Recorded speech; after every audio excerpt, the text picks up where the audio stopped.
Ladies and gentlemen, welcome to the National Timely Action Hour podcast. This is the show where we talk about everything from movies to comic books and everything in between. My name is Aidan, and I hope that you're doing well today.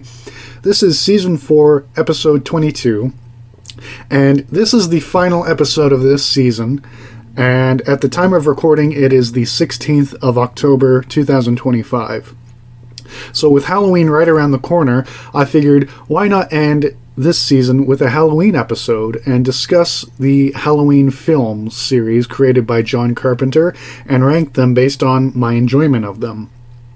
So counting down, we have 8 films. This is not going to be including the reboot by Rob Zombie or the more recent movies, but the original series. And like I said, we'll be counting down from 8 being my least favorite to 1 being my favorite.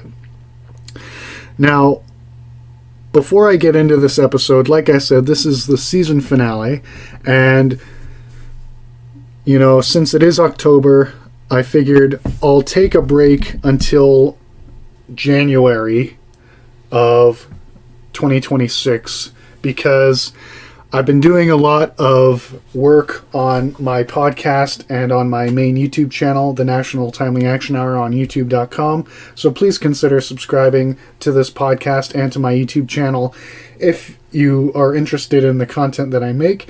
And please share it with your friends if they're interested in this sort of content. But like I said, I'll take a break until the start of next year because I've been working really hard to make sure that I give you guys the best episodes that I can. And I've already been working on layouts for Season 5, so stay tuned. And leave a comment suggesting any future episodes you'd like me to do. And without any further ado, let's get into this. So my least favorite movie in the Halloween film franchise is Halloween Resurrection, which was released in 2002. Although, full transparency, I have not seen the movie, and that's the reason why I have it at the bottom of the list. I've consistently heard that it is the worst film in the franchise, and since it is the end of the original run, I have to have it at the bottom. Following up that, we have the previous movie to Resurrection, Halloween H2O 20 Years Later, which was released in 1998. Again, I haven't seen it, and that's mainly because I've heard nothing but bad things about it. So I haven't seen it, nor do I really care to, which is why it is at number 7 on this list. Now, going into the actual movies that I have seen, number 6 is Halloween 3 Season of the Witch, which was released in 1982. In terms of horror movies, it's not that bad. I mean, it's not the best movie in the series, but it's not, like there are some moments where like, whoa, that creeped me out, or, oh, jump scare, but Halloween 3 is definitely the weakest movie in the series that I have seen, at least. And I wish it were better, but it isn't. And it was released over 10 years before I was born, so I can't really do anything to change it. So, let's just move on to number 5, being Halloween 6, The Curse of Michael Myers, which was released in 1995.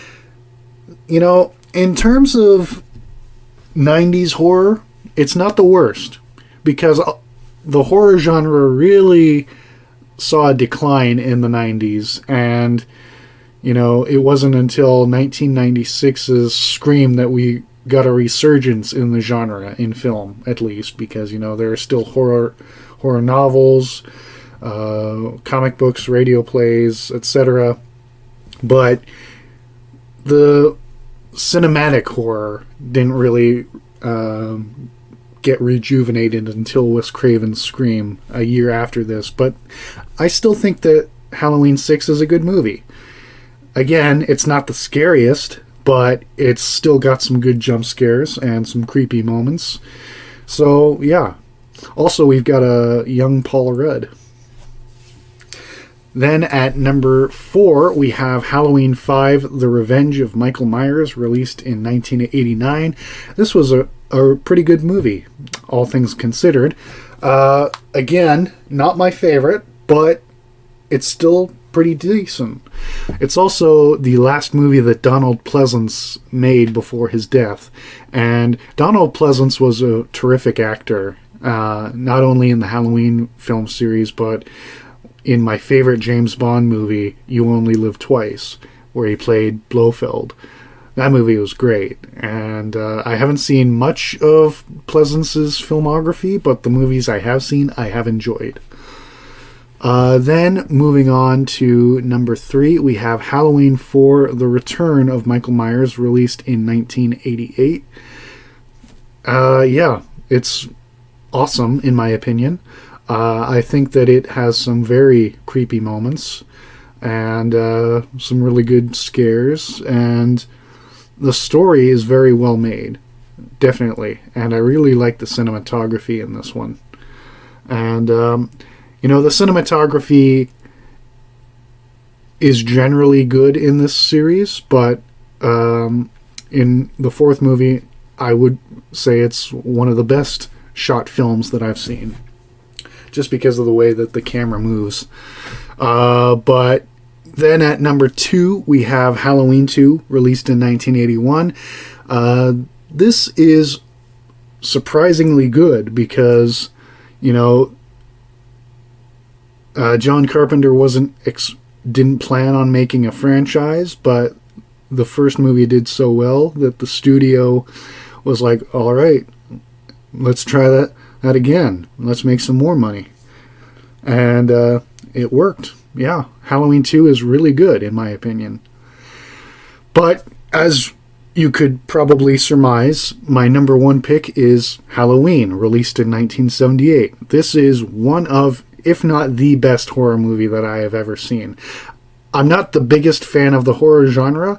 I like slasher movies. Friday the 13th, A Nightmare on Elm Street. And I do like classic horror movies like The Wolfman and Frankenstein, but, generally horror isn't really my thing. But if it's a well-made movie and it's not too creepy, then I'm all in. And Halloween 1 is quite freaky and frightening, but, not in the same sense as some of the other stuff out there.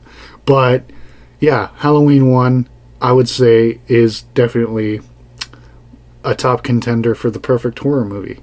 It is so well shot. The original score is iconic, and Jamie Lee Curtis's debut in a major motion picture, and she really sold the horror.